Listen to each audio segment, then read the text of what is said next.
Oi, gente, eu sou a professora Jessie, sou professora de língua portuguesa e de redação. E nessa primeira aula, a gente vai ver algumas classes de palavras, começando hoje com a aula dos substantivos. Substantivos. O substantivo vai ser a classe gramatical que a gente vai denominar seres em geral. Ou seja, a gente denomina o nome de uma pessoa é um substantivo, os objetos em geral, mesa, cadeira, animais, leão, foca. Então, substantivos a gente vai denominar seres em geral. O substantivo vai se flexionar para indicar gênero, número e grau. Gênero feminino e masculino, número singular e plural, e o grau que seria aumentativo ou diminutivo. O gênero, a gente vai entrar em mais detalhes daqui a pouquinho, mais para frente do vídeo.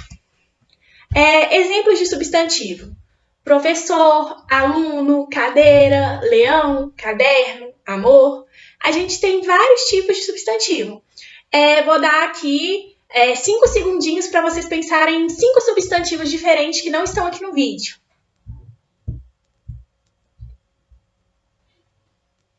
Conseguiram? Facinho, né? Vamos para frente, então. Vamos estudar, então, algumas características dos substantivos. Substantivos simples vão ser aqueles que vão apresentar apenas um radical. O que é radical, Jessie? É a palavra. Por exemplo, sol. Sol contém apenas uma palavra, certo? Então, ele é um substantivo simples. Já girassol é composto de mais de um radical. Eu tenho a palavra gira e a palavra sol formando uma palavra, que seria o girassol. Então, ele é composto porque ele é formado de mais de uma palavra. Tudo tranquilo? Vamos para a próxima. Comum e próprio. O substantivo comum vai designar algo genérico. Por exemplo, a palavrinha rapaz. Quando eu falo rapaz, eu posso estar falando de qualquer pessoa, não posso? Mas se eu falar o Rafael, eu já sei que já não é qualquer rapaz. Então, o substantivo próprio vai especificar alguma coisa ou nomear algum ser em particular. Então, vamos lá, recapitulando. O substantivo comum vai ser algo genérico, como no exemplo rapaz. Já no substantivo próprio, eu vou estar especificando aquele rapaz no caso, que seria o Rafael. Então, todos os nomes são substantivos próprios. Jéssica, Manuela, André, Bruna. Então, nomes são substantivos próprios. Um outro exemplo. Por exemplo, deixa eu ver aqui. Deixa eu pegar aqui no meu estojo, ver o que eu tenho. Um lápis. Lápis é um substantivo comum ou próprio? Comum, né? Porque vai designar algo genérico. Tem tantos lápis, eu não estou falando desse lápis específico. Agora, deixa eu ver, esse lápis aqui é Bic. Então, se eu falo Bic, já é um substantivo próprio, porque eu estou designando alguma coisa específica. Eu estou especificando dentro do lápis o Bic. Entenderam? Acho que deu para entender um pouquinho, né? Vamos para o próximo. Concreto e abstrato. O concreto vai ser o substantivo que não precisa de outra palavra para existir. Por exemplo, fada, ar. Eu sei que às vezes a gente vê ar aqui e fala assim, mas esquisito, porque eu tô acostumado a aprender. Eu aprendi na escola que o substantivo abstrato é aquele que eu não consigo pegar, e eu não consigo pegar o ar, né? Não consigo, então ele tinha que ser abstrato. Porém, a definição não é exatamente essa. Se eu coloco na minha cabeça que aquilo que eu não consigo pegar, vai ter muita pegadinha que eu vou cair. Então, é uma palavra que não precisa de outra para existir. O ar precisa de alguma outra palavra para existir? Não precisa, ele existe. Então, ele é concreto. Agora, o abstrato vão ser sentimentos, no geral, amor, saudade, felicidade. Por quê? Porque para existir o amor, a felicidade, ele vai precisar de uma outra palavra, não precisa? Para existir a felicidade, ela precisa de uma pessoa que sinta a felicidade para a felicidade existir. O amor vai precisar de uma pessoa que ame alguém para o amor existir. O ar vai precisar de alguém que respire para ele existir? Não, ele tá lá, não tá? Então, o ar é concreto. Agora, o amor, a saudade, todos os sentimentos vão ser abstratos porque eles vão depender de outras palavras. Então, são sentimentos e palavras derivadas de verbo. Por exemplo, eu tenho o verbo ler. Ler é uma ação, correto? O substantivo abstrato vão ser palavras derivadas de verbos de ação. Por exemplo, a leitura. Leitura é um substantivo, não é um verbo. E a leitura é uma ação que eu estou fazendo, a ação de ler. Para uma ação acontecer, ela não depende de uma pessoa, de alguma coisa para ela acontecer. Então, por isso que ela é abstrata. A leitura não acontece sozinha. Ela precisa de alguém estar lendo para que ela possa acontecer. Beleza? Então, o substantivo concreto vai ser a palavra que não precisa de outra para existir. Fada. Aí você pode pensar, mas fada não existe. Mas pensando na fada, a fadinha lá voando, ela precisaria de alguém para existir, de alguma coisa acontecer para ela existir? Não precisa, então ela é concreta. O ar, mesma coisa, não precisa de alguém, é concreto. A leitura, precisa de alguém estar lendo para existir, não precisa? Então a leitura é abstrata. O amor, precisa que alguém sinta o amor para ele existir, ok? Então ele é abstrato também. Então vamos tirar da cabecinha aquilo de que o abstrato é o que a gente não consegue pegar e o concreto é o que a gente consegue pegar e começar a olhar dessa forma. Espero que todo mundo tenha entendido. Se ficar alguma dúvida, depois no aulão ao vivo a gente conversa. Agora, primitivo e derivado. Os substantivos que dão origem a outras palavras são substantivos primitivos. Por exemplo, a palavrinha ferro. Já os substantivos derivados vão se originar de outras palavras. Então, eu tenho um exemplo: ferrugem, ferreiro, ferradura e por aí vai. Por quê? Ferrugem vem de qual palavra? Da palavrinha ferro. Ferreiro, ferro também. Ferradura vem de ferro. Então, seria a mesma coisa, por exemplo, eu vou colocar a palavrinha dente. Um substantivo derivado com dente. Dentista. Deu para entender? Agora, então, eu vou pensar num substantivo aqui e vou deixar vocês pensarem num substantivo derivado dele. Beleza? Deixa eu ver aqui.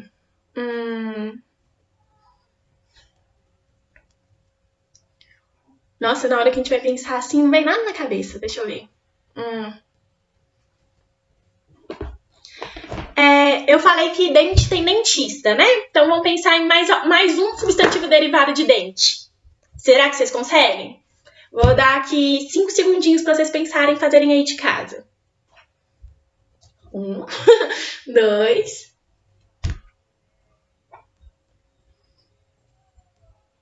Conseguiram? Vamos para frente. Coletivo. O coletivo transmite a ideia de agrupamento de vários seres da mesma espécie ou coisas iguais. Então, se eu tenho muitas chaves juntas, eu falo que eu tenho um molho de chaves. Então, o molho é o meu coletivo. Peixes, vários peixinhos juntos, eu chamo de cardume. Abelha, se eu tenho várias abelhas juntas, é uma colmeia. E por aí vai. O coletivo tá super tranquilo, né, gente? Vamos continuar a aula. Gênero. Vocês lembram lá atrás, quando eu falei no inicinho da aula que o substantivo varia em gênero, número e grau? Já tô até embolando as palavras. Em gênero, número e grau, que a gente ia voltar em gênero aqui pra frente, pra gente olhar mais aprofundado. Então, agora a gente vai aprofundar o gênero que, na língua portuguesa, né, a gente classifica em feminino e masculino. Só que não é só feminino e masculino, e a gente vai ver mais agora sobre isso. Então, as classificações dos gêneros. Eu vou ter o substantivo que é biforme. Como o nome já diz, bi significa que eu vou ter duas formas para esse gênero. Ou seja, eu tenho uma para o masculino e outra para o feminino. Tem duas formas nesse substantivo. Por exemplo, professor e professora. Então, no masculino é professor, no feminino, professora. A palavrinha amigo. Eu tenho amigo quando é no masculino e amiga quando está no feminino. Então, o substantivo biformes apresenta duas formas. Uma forma para o masculino e outra para o feminino. Super tranquilo, né? Vamos continuar. Agora, os uniformes. Se o biforme apresenta duas formas, significa que o uniforme, então, pela lógica, vai ter uma forma só, correto? Os substantivos uniformes são classificados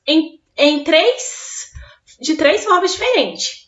Aí a gente vai ver como que eles são. O primeiro que eu botei vai ser os epicenos. Os epicenos vai ser uma palavra que apresenta somente um gênero, como a gente viu, né, uniforme, mas vai se referir especificamente aos animais. Então, vamos ver alguns exemplos. Exemplo, a palavra cobra. Tem como eu falar cobro? Não tem, né? Então, seja feminino ou seja masculino, eu vou falar sempre a cobra. Ou eu coloco a cobra macho ou a cobra fêmea, se eu quiser especificar. mas a palavrinha cobra mesmo não sofre alteração. Então, vai ser todos os animais que vão ser epicenos? Não, vão ser só os epicenos, vai ser epiceno somente os animais que apresentam apenas uma única forma. Se ele apresenta duas, como por exemplo, vamos ver, o cachorro. Se tá no masculino, eu falo cachorro, né? E no feminino tem cadela. Então ele é biforme, lembra que a gente viu no slide anterior? Tem duas formas. Uma pro feminino e uma pro masculino. Agora, se ele não tiver essa variação de masculino e feminino, aí sim eu falo que ele é epiceno. Então não é apenas ser um animal, é ter apenas uma forma de falar tanto para o gênero masculino quanto para o gênero feminino, tá ok? Vamos ver o que mais que a gente tem. Sobrecomum. Palavra que apresenta somente um gênero e refere-se às pessoas. Então, se os epicenos apresentam apenas um gênero, é uniforme, mas refere-se aos animais, o sobrecomum apresenta também somente um gênero, porque todos aqui estão dentro dos substantivos uniformes, mas vai se referir às pessoas, não vai ser mais aos animais. Por exemplo, a criança. Se for menino, eu falo crianço. Não falo, não existe. É criança, seja menino ou seja menina. Então, ele é um substantivo uniforme porque não tem variação da palavrinha criança. E como se refere a pessoas, não é a animais, eu falo que ele é sobrecomum. Quando é animal, eu falo que é um epiceno. Tá ok? Testemunha.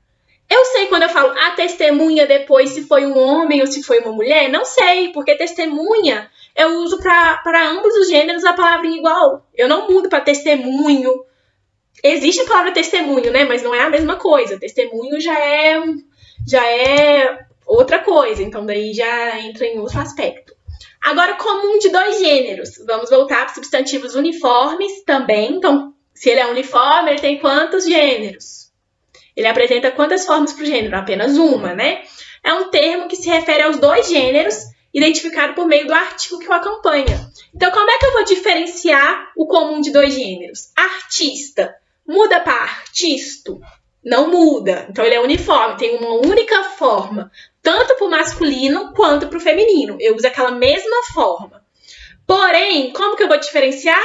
Por meio do artigo. Se o meu artigo que tiver antes de artista for o artigo o, eu sei que é masculino. Se for o artigo a, eu sei que é feminino. O artista, então, é masculino e a artista é feminino. Mesma coisa para a palavrinha colega. A palavrinha em si não sofre variação. Porém, o artigo que acompanha vai definir para mim se está no masculino ou se está no feminino. O colega e a colega. Então, como esse ficou mais complicadinho e a gente tem mais meios de classificação, vamos retomar então. Substantivo biforme. Quando eu tenho duas formas, uma para o masculino e outra para o feminino. Professor e professora, aluno e aluna. Então, quando eu tenho duas formas, a minha palavrinha muda, então eu tenho um substantivo biforme, duas formas. Substantivos uniformes, eu tenho 3 classificações que a gente acabou de ver. Epiceno, quando a palavrinha apresenta somente um gênero, mas refere-se a quem? Os animais. A cobra, eu não sei se é macho ou se é fêmea. O tatu, não sei se é macho ou se é fêmea. Então, a palavrinha minha não muda de acordo com o gênero. Então, é um substantivo epiceno uniforme, porque tem uma única forma para o masculino e para o feminino. Sobrecomum. Apresenta só uma forma também para o masculino e para o feminino e refere às pessoas, a criança e a testemunha. E qual que vai ser, então, a diferença do sobrecomum para o comum de dois gêneros? Os dois são uniformes, né, que a gente acabou de ver. Porém, no comum de dois gêneros, eu consigo colocar o artigo antes para diferenciar se está no masculino ou se está no feminino. No sobrecomum, não. Por exemplo, eu falo o criança. Não falo o criança, é sempre a criança, então tá sempre no feminino. A testemunha, mesma coisa. Então, se eu consigo colocar o artigo antes para diferenciar se é masculino ou se é feminino, eu falo que é comum de dois gêneros. Se não tem o artigo antes, o meu artigo vai estar sempre no feminino ou sempre no masculino para aquela palavra, ela é sobrecomum, tá ok? E a nossa aulinha de substantivo por hoje foi isso. E eu espero que tenha todo mundo entendido e gostado. Eu vejo vocês na próxima aula.